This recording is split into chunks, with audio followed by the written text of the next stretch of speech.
Welcome back to the Green Hack, my friends. If this is your first time here, I am glad you stopped by. And if you enjoy learning simple, practical ways to build a healthier garden, I hope you will consider subscribing and joining our growing community. Today, I want to talk about something that most gardeners have seen hundreds of times but rarely stop to think about. Every year, homeowners across America spend countless hours pulling, spraying, and fighting plants they never intended to grow. We call them weeds, and most of us assume they have no place in a well-kept garden. But what if some of those plants are not the enemy? What if a few of them are actually trying to tell us something about our soil, our ecosystem, and the health of our backyard? The older I get, the more I realize that many gardening lessons were never written in books. They were passed down quietly from one generation to the next. Long before garden centers filled entire aisles with products promising perfect lawns and weed-free landscapes, people learned to pay attention to the plants that appeared naturally around them. Some of those plants were respected, some were intentionally left alone, and some became trusted companions in family gardens for decades. That is what makes today's topic so fascinating. The very plants many people rush to destroy may have been valued by older gardeners for reasons we have largely forgotten. Some help support pollinators when little else is blooming. Some reveal important clues about the condition of the soil beneath our feet. Others contribute to the balance of a healthy garden ecosystem in ways that are easy to overlook if we focus only on appearances. In this video, I am going to share 9 backyard plants that many people treat as unwanted weeds, but that previous generations often viewed very differently. Along the way, we will explore what these plants can teach us, why they continue to appear year after year, and how understanding them may change the way you see your own garden. And make sure you stay with me until the end, because the final plant on this list is one that millions of people remove every week without realizing it may be one of the most useful plants growing in their yard. So grab a cup of coffee, settle into your favorite chair, and let us take a closer look at some of the most misunderstood plants in the garden. The first plant on our list is one that almost every gardener has seen, whether they recognize it or not. Plantain is one of the most common plants growing in lawns, pathways, and garden edges across America. Most people walk past it without a second thought, and many pull it out the moment they see it. Yet this humble plant has earned the respect of generations of gardeners because of its remarkable ability to survive where many other plants struggle. It can tolerate heavy foot traffic, poor conditions, and compacted soil that would challenge more delicate plants. In many ways, plantain is a lesson in resilience. Whenever I see it growing in a yard, I do not immediately think of it as a problem. Instead, I see it as a clue. Plantain often appears where the soil has become compacted over time. Rather than simply removing it, older gardeners often paid attention to what it was telling them. They understood that nature has a way of revealing hidden conditions beneath the surface if we are willing to observe closely. My grandfather used to say that every plant grows somewhere for a reason. Whether that was scientifically accurate or not, it taught me to slow down and pay attention before reaching for a shovel. The second plant is yarrow, a beautiful flowering plant that many people overlook because it often grows where it was never intentionally planted. Yarrow has delicate clusters of flowers that attract a surprising amount of life into the garden. Bees, butterflies, and many beneficial insects seem to find it irresistible. Long before people talked about pollinator gardens, many experienced gardeners appreciated yarrow simply because it helped create a more balanced backyard ecosystem. One of the things I admire most about yarrow is how effortlessly it fits into a natural landscape. It does not demand attention, yet it quietly supports the creatures that help our gardens thrive. Watching bees move from flower to flower on a summer morning is a reminder that a healthy garden is about much more than the vegetables we harvest. It is also about the countless relationships happening all around us.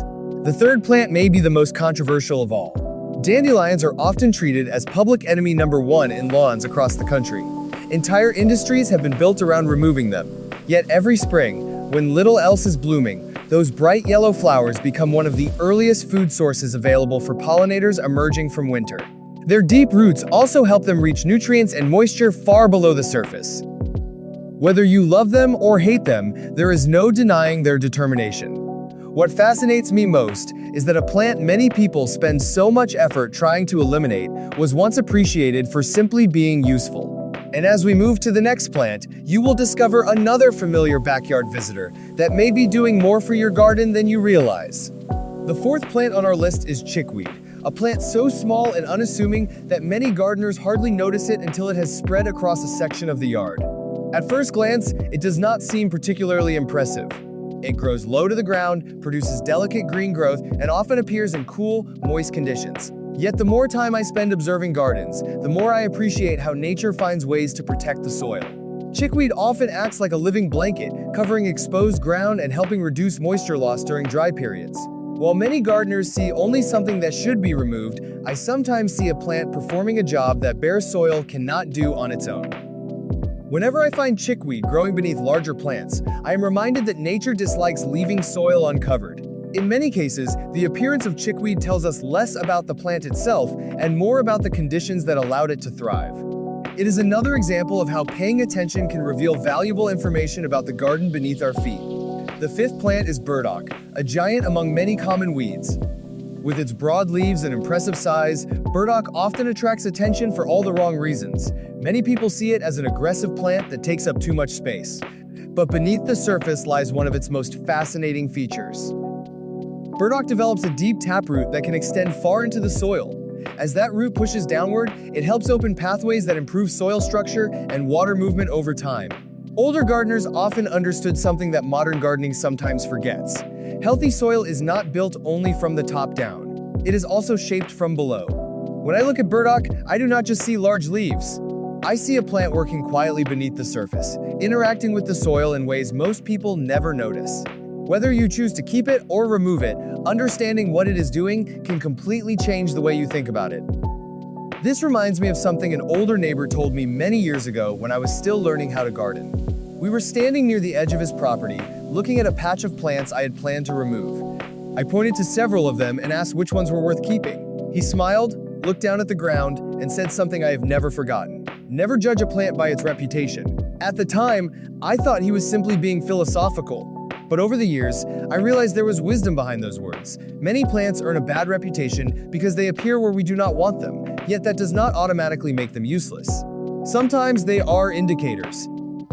Sometimes they are protectors. And sometimes they are simply trying to occupy a space that nature refuses to leave empty. As we move forward, the next plants on our list may be even more surprising, because one of them is so disliked that many people cannot touch it without immediately pulling their hand away. There is a good chance that the sixth plant on our list is one many people have learned to avoid from childhood. Stinging nettle has earned its reputation because brushing against it can leave an unpleasant sensation on the skin. For that reason alone, countless gardeners remove it the moment they see it. I certainly understand why. But as I have learned over the years, some of the most misunderstood plants are also some of the most interesting. Stinging nettle often grows in fertile soil, rich in organic matter, which is one reason experienced gardeners have long paid attention to where it appears. In many traditional gardens, it was viewed not simply as a nuisance, but as a sign that the soil beneath it was full of life. Even today, many gardeners who make their own compost appreciate nettles because of the nutrients they can contribute to a compost pile. What fascinates me most is how quickly we judge certain plants based on a single characteristic. We feel the sting and immediately decide the plant has no value. Yet nature is often more complex than that. Sometimes the plants that challenge us have something important to teach us if we are willing to look a little deeper. The seventh plant may be familiar to anyone who has struggled to maintain a perfect lawn. Creeping Charlie has frustrated homeowners for generations because of its ability to spread quickly across open spaces. It seems to appear overnight, weaving its way through grass and garden edges. Because of that, it is often viewed as an invader. But when I slow down and look at it more carefully, I notice something else. During the growing season, its small flowers attract pollinators searching for food. It also belongs to the mint family, a group of plants known for their resilience and adaptability. This does not mean every gardener should allow it to take over their yard. It simply means there is often more to a plant than the label we place on it. One of the greatest lessons gardening has taught me is that understanding a plant is often more valuable than immediately fighting it. The eighth plant is called self-heal, and if there were ever a plant that perfectly matched today's topic, this might be it. Many people walk past it without noticing it at all. It grows quietly, asks for very little, and rarely attracts attention. Yet pollinators seem to appreciate it far more than most people do. Its small purple flowers provide a valuable food source for bees and other beneficial insects, especially in areas where floral diversity has declined. What I admire about self-heal is its persistence. It survives in conditions that would discourage many other plants, continuing to return year after year. To me, it serves as a reminder that usefulness is not always obvious. Sometimes the most valuable contributors in a garden are the ones working quietly in the background. And speaking of overlooked plants, the final bonus plant on today's list may completely change the way you think about what belongs in a healthy backyard ecosystem. The final plant on today's list is one that millions of homeowners see every year, yet very few stop to appreciate what it is actually doing. Clover has spent decades being treated as something that does not belong in a beautiful lawn. In fact, many people are surprised to learn that clover was once intentionally included in lawn seed mixes before modern lawn culture changed the way people viewed it. Older generations often appreciated clover because it stayed green during difficult conditions, attracted pollinators with its small flowers, and worked quietly alongside other plants. One of the most fascinating things about clover is its relationship with the soil. Through a natural partnership with beneficial bacteria, it helps contribute nitrogen to the growing environment, supporting the health of nearby plants. To me, clover is a perfect example of how quickly public opinion can change. A plant that was once welcome became something many people now try to eliminate, even though it continues to provide benefits to the garden ecosystem. As I look back at the 9 plants we explored today, I noticed something interesting. They are all very different in appearance, growth habits, and reputation. Some have bright flowers, some spread quickly, some grow deep roots, some attract bees and butterflies. Yet they all share one thing in common. They remind us that nature rarely wastes energy. When a plant appears again and again in a particular place, there is often a reason. Sometimes it is responding to soil conditions. Sometimes it is supporting wildlife. Sometimes it is protecting exposed ground. And sometimes it is simply filling a role that the ecosystem needs. One of the biggest lessons gardening has taught me is that not every plant deserves immediate judgment. That does not mean every weed should be allowed to grow unchecked.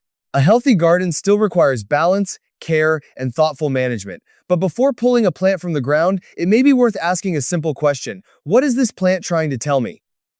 The answer might reveal more about your garden than you expect. The older I get, the more I appreciate the quiet wisdom hidden in ordinary places. A backyard garden is not just a collection of plants. It is a living conversation between soil, insects, weather, and time. The plants we call weeds are often part of that conversation, whether we notice them or not. Thank you for spending part of your day with me here at The Green Hack. If you enjoyed this video, let me know in the comments which of these plants grows most often in your yard. I would love to hear your experiences. And if you found value in today's discussion, please take a moment to like this video, share it with a fellow gardener, and subscribe to the channel. Until next time, take care of your soil, pay attention to what nature is showing you, and enjoy every moment you spend in the garden.